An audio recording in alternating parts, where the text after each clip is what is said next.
Assalamualaikum warahmatullahi wabarakatuh. Perkenalkan, saya Mardotillah Kurnia Putri, NIM 129181002, akan mempresentasikan tentang proyek UAS penginderaan jauh oceanografi yang berjudul Analisis Konsentrasi Klorofil A dan Suhu Permukaan Laut pada musim JJA tahun 2020 menggunakan data satelit Aquamodis level 3 serta hubungannya dengan kesuburan perairan bagi perikanan di Selat Karimata.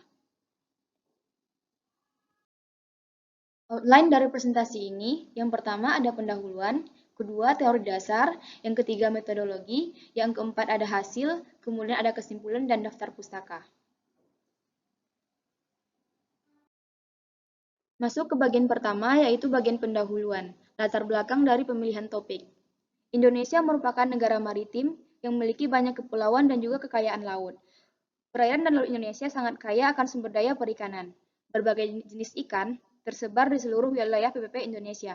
Nah, ini yang di sebelah kanan merupakan peta WPP RI. Menurut Jatmiko dan kawan-kawan tahun 2015, faktor fisik yang sering berkaitan dengan pola persebaran sumber daya perikanan adalah SPL dan konsentrasi klorofil A yang memiliki hubungan dengan produktivitas perairan yang baik. Adanya citra satelit dengan sensor pendeteksi SPL dan juga klorofil A, ini bisa dimanfaatkan untuk mengoptimalkan hasil tangkapan di suatu kapal. Oleh karena itu, pada proyek UAS ini, saya menggunakan citra satelit untuk mendeteksi SPL dan juga klorofil A pada musim DJA 2020 di Selat Karimata dan sekitarnya. Tujuan dari proyek ini yang pertama, menentukan hasil persebaran suhu permukaan laut dan juga klorofil A secara spasial dan juga temporal di Selat Karimata pada musim DJA tahun 2020. Yang kedua, menentukan hubungan klorofil A dengan kesuburan perairan bagi perikanan di perairan Selat Karimata dan sekitarnya. Dan yang terakhir, menentukan perbedaan konsentrasi klorofil A di pesisir dan di laut lepas. Selanjutnya, masuk ke bagian teori dasar. Pertama, suhu permukaan laut.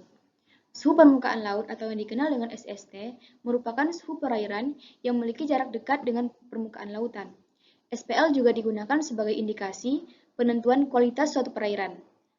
Menurut Anggrini tahun 2011, pemetaan suhu permukaan laut dilakukan dengan bantuan satelit. Salah satunya yaitu dengan menggunakan bantuan satelit Aquamodis.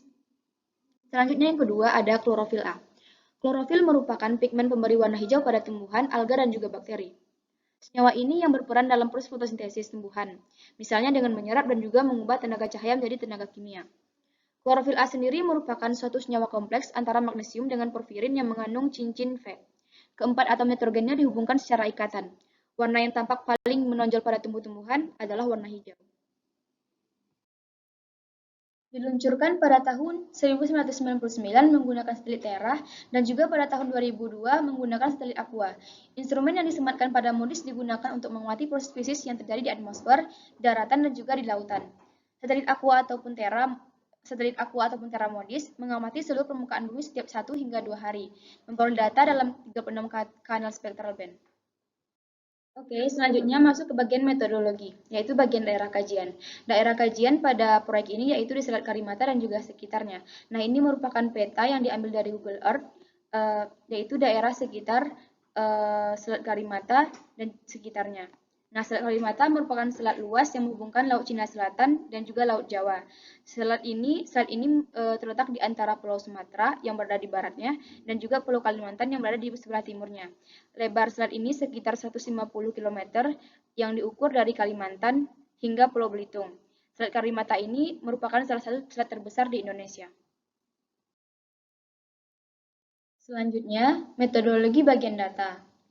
Nah, data yang digunakan pada proyek ini merupakan data suhu permukaan laut dan juga klorofil A yang digunakan yang diambil dari data satelit Aquamodis level 3 menggunakan data pada bulan Juni hingga bulan Agustus tahun 2020.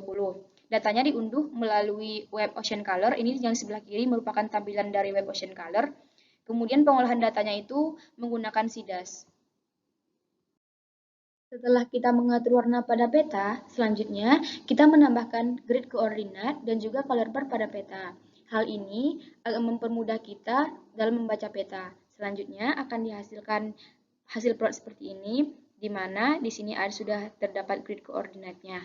Kemudian hasil plot itu kita simpan dalam ekstensi PNG. Selanjutnya, masuk ke bagian hasil. Nah, 3 peta di bawah ini merupakan hasil plot peta sebaran SST di Selat Karimata dan sekitarnya pada musim JJA tahun 2020. Ini gambar yang paling kiri merupakan peta sebaran SST pada bulan Juni, yang tengah ini merupakan peta sebaran SST pada bulan Juli, dan yang paling kanan merupakan peta sebaran SST pada bulan Agustus.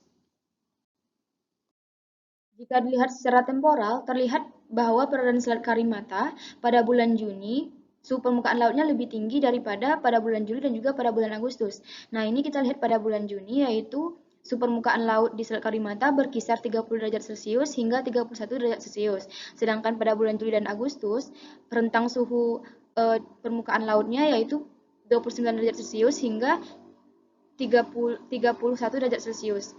Nah, ini menandakan bahwa pada bulan Juni, SPL-nya di Selat Karimata lebih tinggi dibandingkan pada bulan Juli dan juga pada bulan Agustus. Selanjutnya, masuk ke hasil plot peta sebaran konsentrasi klorofil A di Selat Karimata dan sekitarnya pada musim JJA tahun 2020. Nah, ini ada 3 gambar. Ini yaitu peta sebaran konsentrasi klorofil A pada bulan Juni. Ini yang tengah pada bulan Juli, dan yang kanan merupakan peta sebaran konsentrasi klorofil A pada bulan Agustus. Nah, pada gambar ini terlihat bahwa konsentrasi klorofil A di sekitar pesisir, baik itu di pesisir barat Kalimantan ataupun di pesisir timur Sumatera, itu memiliki nilai konsentrasi klorofil A lebih tinggi dibandingkan dengan di laut lepas. Ini bisa kita lihat ya, ini berwarna merah, terus berwarna hijau, dan begitu juga pada bulan Juli dan Agustus. Pernyataan ini sesuai dengan kondisi tempat penelitian, yaitu daerah kajian Selat Karimata dan sekitarnya, di mana perairan Selat Karimata tersebut sangat dipengaruhi oleh suhu udara dan juga flux panas.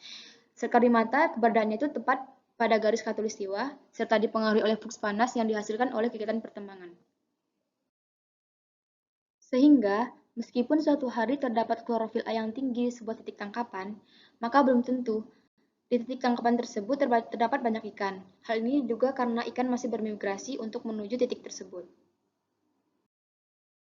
Nah, ini tabel yang di sebelah kiri merupakan suhu permukaan laut di tempat titik, ini yang tabel atas, sedangkan yang tabel bawah ini merupakan konsentrasi klorofil A di tempat titik koordinat. Nah, ini dia ada pin 1, pin 2, pin 3, dan pin 4, yaitu pin 1, pin 2, pin 3, dan juga pin 4. Nah, ini kita lihat bahwa secara temporal, suhu permukaan laut di Selat Karimata di masing-masing titik itu berbeda-beda. Begitu juga dengan di 4 titik di Selat Karimata, nilai konsentrasi klorofilnya juga berbeda-beda, yaitu pada bulan Juni 1,3, ini titik satunya ya, pada bulan Juli 1,8, sedangkan pada bulan Agustus juga sedikit berbeda dengan pada bulan Juli. Jadi intinya, klorofil A dan juga suhu permukaan laut itu secara spasial dan juga secara temporal itu berubah-ubah. Kesimpulan yang pertama, hasil plot peta sebaran suhu permukaan laut dan juga konsentrasi klorofil A pada musim JJA tahun 2020 di Selat Karimata dan sekitarnya telah ditampilkan tadi pada bagian hasil.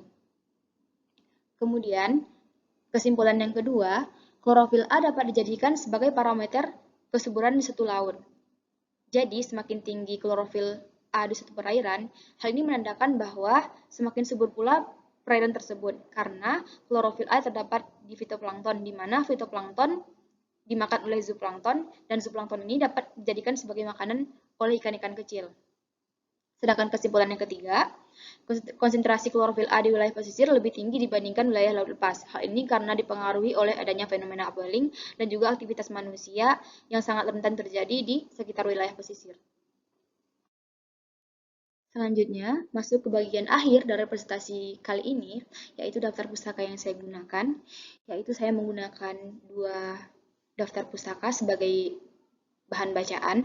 Yang pertama, bahan bacaan yang berjudul Hubungan Suhu Permukaan Laut dan Klorofil A dengan jenis ikan hasil tangkapan nelayan di Pulau Lemukutan, Kalimantan Barat, yang ditulis oleh Ardiana pada tahun 2018, dan juga saya menggunakan daftar pustaka Decidas Processing and Analysis System yang dibuat oleh McDonald pada tahun 2005. Sekian presentasi proyek UAS penginderaan jauh oceanografi. Saya ucapkan terima kasih. Wassalamualaikum warahmatullahi wabarakatuh.